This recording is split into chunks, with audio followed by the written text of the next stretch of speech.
நண்பர்களே, இந்த காலவேளையில் நாம் ஒரு சத்தியத்தை அறிந்து கொள்ளலாம். இயேசு கிறிஸ்து இந்த உலகத்துல வந்த போது அவர் மனிதரிடத்தில் சொன்னது, நான் ஜீவன் அப்பம் என்று சொன்னார். நானே ஜீவ அப்பம் என்று கூறினார். ஆனால் இன்றைக்கு மனிதர்கள் ஏன் இயேசுவிடத்தில் வர விரும்பவில்லை என்றால், இந்த உலகத்தின் எல்லாவித மயக்கத்திலே மனிதர்கள் போனதினால் மனிதர்கள் இந்த உலகத்தின் காரியத்திலே மிகவும் அவர்கள் அதை ருசித்து ருசித்து ருசித்து ருசித்து அதற்கு அடிமையாகி விட்டார்கள். இந்த உலகத்தின் எல்லாவித ஆசையும் மனிதனை அடிமைப்படுத்தி விட்டதினால அதை ரொம்ப ருசிக்க பழகியதினால் மனிதர்கள் அவர்கள் இயேசுவிடத்தில் வர விரும்பவில்லை. ஆனால் இந்த உலகத்தின் ஆசைகள் மனிதனை திருப்திப்படுத்த முடிவதில்லை.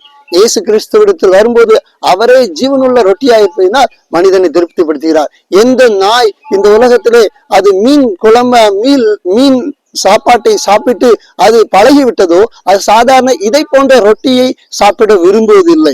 அதே போல இன்றைய மனிதர்கள், கிறிஸ்தவர்கள் பலர் இந்த உலகத்தை ரொம்ப நேசிக்க, அதை ரொம்ப டேஸ்ட் பண்ண ஆரம்பித்ததினால் அவர்கள் இயேசுவை அறிய விரும்பவில்லை, இயேசுவிடத்தில் வர விரும்பவில்லை.